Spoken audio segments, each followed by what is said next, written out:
আজকে সাকিব আল হাসান থাকলে বিষয়টা অন্যরকম হতে পারতো। তা আমরা আশাবাদী ইনশাল্লাহ হয়তো ফিরবে সে কোনো একদিন, আমরা তাকে দেখবো ইনশাল্লাহ স্টেডিয়ামে।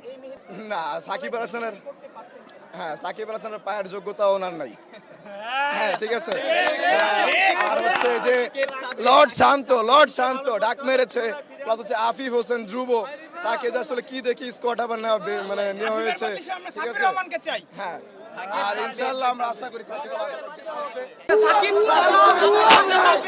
পরিবর্তন আসবে না, একদমই পার্সোনালি সাকিব লাগবে। 11টা প্লেয়ার তো আছে, কোনো কাজ হবে না, সাকিব লাগবে। সাকিব যদি থাকে তাহলে টিমের সম্পূর্ণ মোড় ঘুরে যাবে, এটা আমাদের আত্মবিশ্বাস এবং আমরা সাকিবকে চাই। তামিমের কাছে আমাদের আবেদন থাকবে, অবশ্যই আমরা সাকিবকে যত দ্রুত সম্ভব দলে আমাদের প্রয়োজন। আজকে আফিফ থেকে এখানে আফিফকে আমরা রিজার্ভ একদমই করি না। সম্ভব মতন প্লেয়ার কেন বসে থাকলো, এরা কেন আমাদের প্রশ্ন, যারা যোগ্য তাদের খেলা, যারা যোগ্য না তাদের প্রয়োজন নেই আমাদের। সাকিবের কথা তো বলবো না, সাকিব হচ্ছে ভাই অতুলনীয়। সাকিব নয়,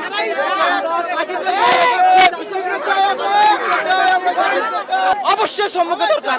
সম্মুখতে যদি কেউ বেটার কেউ থাকে তাহলে তাকেও দরকার। যদি প্রয়োজন হয় আমাদের আফিফ বাদ সম্ভব সাব্বির রহমান কেন হোক, সাব্বিরকে আমাদের খুব প্রয়োজন এই মুহূর্তে।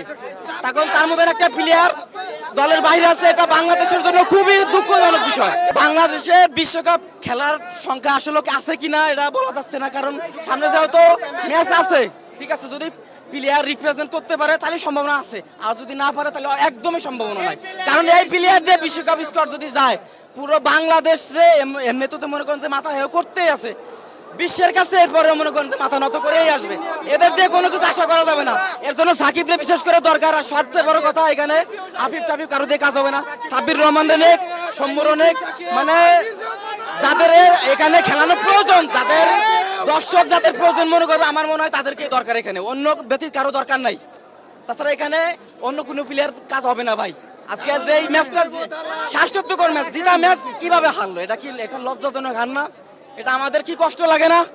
অবশ্যই কষ্ট লাগার কথা। কি কারণে কষ্ট লাগছে, এখানে কিন্তু আমি একা আসি নাই, সারা বাংলাদেশ খেলা দেখছি, সবাই কিন্তু বাংলাদেশের ক্রিকেট প্রেমিক। তাহলে সেইখান থেকে আমার মনে হয় যে ওরা যে খেলাটা আমাদের উপহার দিল, এতে যদি আমি আমার কথা বলি, আমার ছেলেরা যদি এখানে নামাই দিতাম, আমার ছেলেরা এর চাইতে ভালো খেলতো। জুলাই আবেদন এই জন্য করি নাই, আমরা আবেদন করার পরে বাংলাদেশ একটা সাকিব আল হাসানকে কেমন দিতে পারে না, নিরাপত্তা দিতে পারে না। আমরা কিসের জন্য এই বাংলাদেশ স্বাধীন করলাম, কিসের জন্য? বিশ্বের মধ্যে অলরাউন্ডার একটা, তাও আমরা চিনি না ভাই। একটা জিনিস আমি বলতে পারি ভাই, মিডল অর্ডারটা খুবই দুর্বল। আর শুধু সাকিবের দিকে তাকায় থাকলে হবে না, একজনে কিন্তু পুরো দলটা করতে পারে না।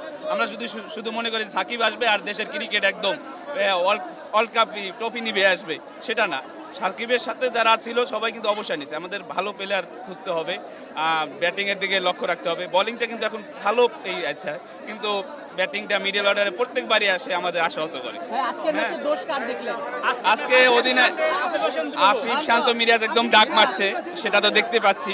আর দ্বিতীয় কথা হচ্ছে যে অধিনায়ক মিরাজ ভাইয়ের আসলে আমি সেরকম একটাই দেখতে পাচ্ছি না, তার অভিজ্ঞতা নাই, আর তার মানে ওইভাবে কোনো কন্ট্রিবিউশন আমি দেখতে পাচ্ছি না। বডি ল্যাঙ্গুয়েজের ভিতরে ছিলই না তার। মিরাজকে যে পজিশনে নামানো হয়েছে, ম্যাচটা তখন অত্যন্ত সহজ ছিল। আফিফ হোসেন ধ্রুব যাচ্ছে তাই বাজে ব্যাট করেছে, সে যদি সিঙ্গেল খেলেও ম্যাচটা যদি বের করতে চাইতো তাহলে বের করা যেত। এরপরে আসলো ক্যাপ্টেনের মৌলিক দায়িত্ব ছিল তাকে সূক্ষ্মভাবে ম্যাচগুলোকে সহজ করে নেওয়া, তার অপোনেন্টকে তাকে আরও বেশি সুযোগ দেওয়া, শেষ পর্যন্ত ম্যাচটাকে সে টেনে নিয়ে যাওয়া। কিন্তু সে ম্যাচটাকে আরও কঠিন করে দিয়ে গেল, অনেক বল খেয়ে সে ম্যাচটাকে কঠিন করে দিয়ে গেছে। একজন ক্যাপ্টেনের কাছে এটা আশা করা যায় না কখনো। বাংলাদেশের ক্রিকেটের উন্নতি করতে হলে ক্যাপ্টেন্সিকে পরিবর্তন করাতে হবে। আগামী বিশ্বকাপ যদি ভালো করতে চাই, দলটাকে আবার ভালো মতো ভেঙে সাজাতে হবে। ক্রিকেটের ভিতরে কোনো রাজনীতি না আনাটাই সবচেয়ে বেটার। সবার মানসিকতা সেইভাবে পরিবর্তন করে বাংলাদেশের জন্য খেলতে হবে, এককভাবে কারোর জন্য না। বাংলাদেশের এই ম্যাচটা অত্যন্ত সহজ ছিল। এই ছোট ছোট ম্যাচগুলো যদি হারে, তাহলে মানসিকভাবে আস্তে আস্তে ডিপ্রেশনে যে বড় ম্যাচ কখনোই উইন হওয়ার সম্ভাবনা থাকবে না। এই ম্যাচটা 45 ওভারে শেষ করা উচিত ছিল, তবে বাংলাদেশের কনফিডেন্স লেভেলটা আরও বাড়তো। বরং যে অবস্থানে আজকে বাংলাদেশ শেষ করলো, আগামী ম্যাচগুলো বের করা আরও কঠিন হয়ে যাবে। মিরাজের জায়গায় যদি আরেকজনকেও দেওয়া যায়, সেও আরও মানসিকভাবে বিধ্বস্ত হয়ে আরও খারাপ খেলবে আমার মনে হয়। এই জন্য আমার মনে হয় বাংলাদেশ ক্রিকেট বোর্ডকে আমি অনুরোধ জানাবো, বাংলাদেশের ক্রিকেটের উন্নতি করতে হলে এদেরকে কাউন্সিলিং করাক, কাউন্সিলিং করায় এদের মানে বডি ফিটনেস বাড়ানো হচ্ছে। গরমের অজুহাত দিয়ে ক্রিকেটকে বললে হবে না, প্রচুর শীতও পড়বে, সেখানেও আমাদেরকে মানিয়ে খেলতে হবে। এটাই হলো বাংলাদেশ না, পৃথিবীর নিয়ম এরকম। নিউজিল্যান্ডে তো প্রচুর শীত পড়ে, তারা বাংলাদেশে খাপ খাইয়ে খেললো না, সহজ একটা ম্যাচকে তারা কিভাবে কঠিন করে বাংলাদেশের ঘাটে চাপাই দিল। এটাই হলো ক্রিকেট। ক্রিকেটের সূক্ষ্ম সূক্ষ্ম বিষয়গুলোকে বিশ্লেষণ করে তারা বলগুলো করেছে এবং ওইভাবে তারা ফিল্ডিংটাকেও সাজিয়েছে। বাংলাদেশ এগুলো থেকে পরাস্ত হয়ে গেছে। বাংলাদেশের উন্নতির জন্য আগামী দিনগুলো যদি ভালো করতে চাই, এদের কাউন্সিলিং বাড়াতে হবে এবং ক্যাপ্টেন্সি প্রয়োজনে বদলাতে হবে। আমি তামিম ইকবাল সাহেবকে অনুরোধ জানাবো, বাংলাদেশে কোনো পক্ষপাতমূলক দৃষ্টি না দেখে যে যেখানে পজিশনে ভালো খেলার যোগ্যতা রাখে তাকে সেই পজিশনে খেলানো উচিত। আমি তো আসলে আইসলাম একটা অনুষ্ঠানে পুরো ম্যাচ খেলা দেই না, এই ঘন্টায় না মনে হয় দেখছি তো মেরাজ খেলার এটা চেঞ্জ করে দিছে। তাই আমরা ম্যাচ একবারে জিততে 45 প্রায় 43 44 ওভার ম্যাচটা জিততে পারে। তাই মেরাজ এই যে এইভাবে ঠান্ডা মাথায় না খেললে হঠাৎ করে গরম হয়ে আসা দেওয়া, পরবর্তী ব্যাটসম্যানে তো এমনি ধৈর্য ধরতে পারছে না। কিন্তু একটা খেলা জিততে হলে খুব ধৈর্য, মানে শুষ্ক মস্তিষ্কে খেলা ধৈর্য চালা যেতে হয়, যাতে পরবর্তী একটা ব্যাটসম্যান থাকলে অন্তত 8-10 রান নিতে পারে।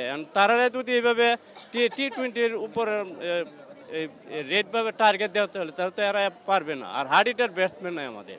আমি আজকে প্রথম খেলা দেখতে আসছি, তো আমি আরটিভির মাধ্যমে মাননীয় সভাপতি, এটা কমিটির সভাপতি তামিম ইকবাল ভাইকে জানাতে চাই যে আমি প্রথম খেলা দেখতে আসছি, আমার অভিজ্ঞতা খুবই খারাপ। তার মাধ্যমে আমি শুনতে পারছি যে পানি ফ্রিতে দেওয়া হবে, পানি 1 লিটার পানি 100 টাকা কিনছি, এবং একটা চিকেন বার্গার খুবই নিম্নমানের, সেটা 200 টাকা রাখা হয়েছে। পরবর্তীতে দেখছি সেটা আবার সন্ধ্যার পর দিয়ে 100 টাকা বিক্রি করা হয়েছে। ক্ষেত্র বিশেষে এটা যখন বিক্রি করতে পারে না তখন আবার কমিয়ে বিক্রি করছে।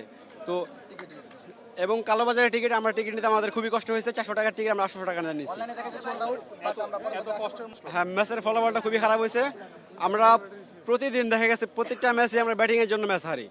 তো আমি মাননীয় সভাপতিকে জানাতে চাই যে আপনারা এই বোর্ডের সিলেক্টরের বিষয়টাকে গুরুত্বপূর্ণভাবে বিবেচনা করা উচিত। 101 রানে আমরা 2 উইকেট দেখেছি, 101 রানে 2 উইকেট দেখেছি। তারপরে জায়ার আসে, গোপাল ভাই, সব গোপাল ভার হয়ে গেছে। আমার একটা দুঃখ পাই, সারা জীবন লাগে। ক্রিকেট টিমকে আমি অনেক ভালোবাসি, বাংলাদেশের ক্রিকেটে আমার মাকে যেমন আমি ভালোবাসি, মিথ্যা বলবো না, আমার বাবা মা আমার মাকে আমি অনেক ভালোবাসি, ঠিক সেইভাবে আমি ক্রিকেটটাকে অনেক ভালোবাসি। একই রকমভাবে মায়ের মতো আমি ভালোবাসি ক্রিকেট টিমটাকে, বাংলাদেশের ক্রিকেট টিমটাকে। আমি তামিম ভাইয়ের কাছে একটা অনুরোধ করবো, তিনি এক সময় খেলোয়াড় ছিলেন, তিনি এখন বিসিবি প্রেসিডেন্ট হয়েছে, তার কাছে একটা অনুরোধ থাকবে, সাকিব আল হাসানকে নিয়ে তারা অনেক মজা করেছে। আগে যারা ছিল, ফারুক বলেন, ওই আমাদের ওই মন্ত্রী ছিল আসিফ মাহমুদ ভুইয়া, উনি তো খালি গল্পই দেন, এইটা করছি সেইটা করছি, কিছুই করেন, উনি কিছুই করেন, খালি বলে যে আমি ওনার পাসপোর্টও ঠিক করে দিছিলাম। তারে রাজনীতি হিসাবে তাকে নেওয়া হয়নি, কিন্তু এটা ভুয়া কথা। ফারুক ভাই তারপরে বুলবুল ভাই, এরা খালি মজাই নিচ্ছে সাকিব আল হাসানের বিষয় নিয়ে, কখনোই ক্লিয়ার করে বলতে পারে না সাকিব কবে খেলবে। আমি তামিম ভাইয়ের কাছে একটা অনুরোধ করবো, আমি জানি না তামিম ভাইয়ের সাথে কেমন সম্পর্ক সাকিব ভাইয়ের এই মুহূর্তে, কিন্তু আমি তামিম ভাইয়ের কাছে অনুরোধ করবো, সাকিব আল হাসানকে অতি জরুরি বাংলাদেশে এনে তাকে ম্যাচ খেলানো হোক। 27 সালে বিশ্বকাপ তিনিও খেলবেন। এবং পাশাপাশি আপনাদের মাধ্যমে একটা কথা বলতে চাই, আমাদের বিসিবি যারা সিলেক্টর আছে তাদেরকে আমি বলতে চাই, আমি জানি না আমার ভিডিও আপনারা দেখবেন কিনা, দেখবেন অবশ্যই, আপনারা একটু ঠিক হন, আপনারা একটা সিন্ডিকেট হয়ে গেছেন, আপনারা অবশ্যই আপনার সিন্ডিকেট হয়ে গেছে, এই সিন্ডিকেট থাকেন না ভাই, আল্লাহর কিরে লাগে আপনাদের। এই যে আমি অনুরোধ করতেছি করজোরে, আপনার সিন্ডিকেট হয়েন না, এই নান্নু ভাই আবারও সিন্ডিকেট করতেছে ভাই। আমি তামিম ভাইয়ের কাছে রিকোয়েস্ট করবো, আপনি 3 মাসের জন্য এসেছেন, আমি জানি না কত দিন আপনি থাকবেন, আপনার কাছে অনুরোধ তামিম ভাই, এই প্লেয়ার সিলেক্টরের বিষয়ে আপনি নিজে নজর দেন, আমাদের সিলেক্টর লাগবে না, আপনি একজন খেলোয়াড়, আপনি ভালো জানেন, আপনি একজন একসময় ক্রিকেট লেজের একজন ক্যাপ্টেন ছিলেন, আপনার কাছে আমার অনুরোধ, আপনি একজন ক্যাপ্টেন হিসেবে আমাদের দলটাকে একটু পরিচালনা করুন।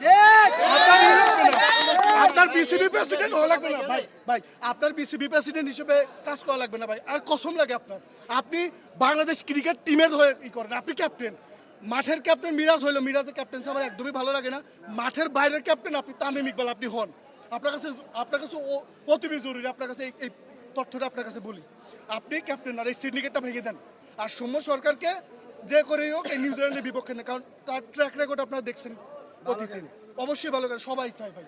এবং আফিফকে কোন কোঠায় নিচ্ছে আমি জানি না ভাই, আমি মিরাজকে শান্তর ব্যাপারটা ভাই, আমি আগে বলি শান্তরে ভাই একদিন ভালো খেলে 25 দিন ভালো খেলে না, এগুলো বাংলা কথা। আমরা গ্রামে থাকি, আমরা গ্রামের থেকে কিন্তু অনেক দেখেছি। আমরা গ্রাম, আপনারা শুধু এই যে এই ক্রিকেট খেলা দেখে এসে যে যারা আছে এদের কাছে শুনেন, কিন্তু টিভির সামনে যারা বসে খেলা দেখে ভাই, তারা বুঝছেন, তারা যায় দেখেন, এখন যায় দেখেন যে ওই বাথরুমে ঢুকে পানি ঢালতেছে, এরকম 101 রানে 2 উইকেট পানি ঢালতেছে। দেখেন গিয়ে আমার একটা প্রশ্ন, আমি তামিম ভাইয়ের কাছে আমি বারবারই একটা প্রশ্ন করব, সিন্ডিকেটটা ভাঙবেন কবে আপনি? প্লেয়ার সিলেক্টর হিসেবে যে সিন্ডিকেটটা আছে, ওই সিন্ডিকেটটা ভেঙে দেন ভাই, দয়া করে ভেঙে দেন। শান্ত 1 মাস খারাপ খেলছে, ওই আবারও বলবেন যে না আর 1 মাস সুযোগ দেখি। আর মিরাজ, হ্যাঁ বলুন। হ্যাঁ, সাব্বিরকে চাই অবশ্যই।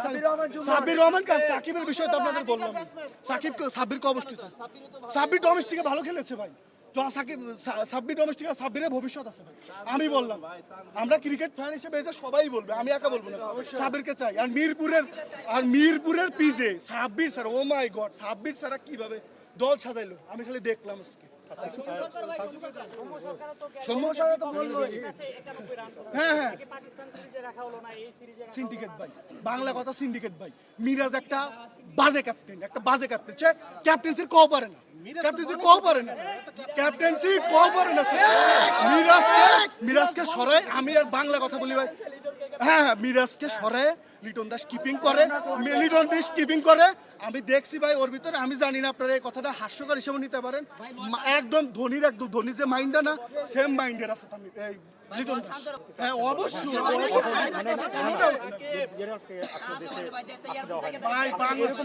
বুঝছেন, অনলাইনে এখন বলি, অনলাইনে সাকিব নিয়ে মজা করে, মজা নিয়ে নিউজ লোটে, মানে নানান প্রকারের নানান লোক নিউজ লোটে, কিন্তু সাকিব নিয়ে কোনো কথাই হয় না, সাকিবের সাথে কোনো কথাই হয় না, সাকিব নিয়ে কোনো কথা না। আমি এখানে রাজনীতিতে আসতে চাই না, রাজনীতি করিও না, বুঝিও না, কিন্তু একটা জিনিস বুঝি ভাই, এএনসিপির যে আসিফ মাহমুদ ভুইয়া না, ও সাকিবকে একদম শেষ করে দিচ্ছে, সাকিবের ক্যারিয়ার শেষ করে দিচ্ছে।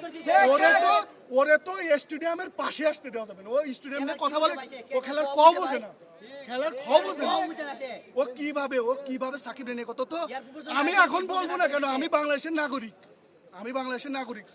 সাকিব আল হাসান নিয়ে কথা বলার সাহস কিভাবে পায়? জাইনকে দেওয়ারও যোগ্যতা নাই, জাইনকে দেওয়ার ক্ষমতা নাই। সাকিব যা করে দেখাইছে 19 বিশ্বকাপে, বলতে পারবেন?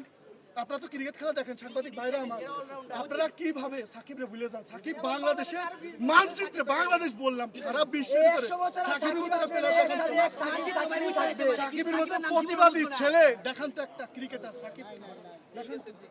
আমি তামিম ভাইয়ের কাছে বারবারই বললাম, আর একবারও বলি ভাই, সাকিব রানেন, আমি সাকিব ভাই, আমি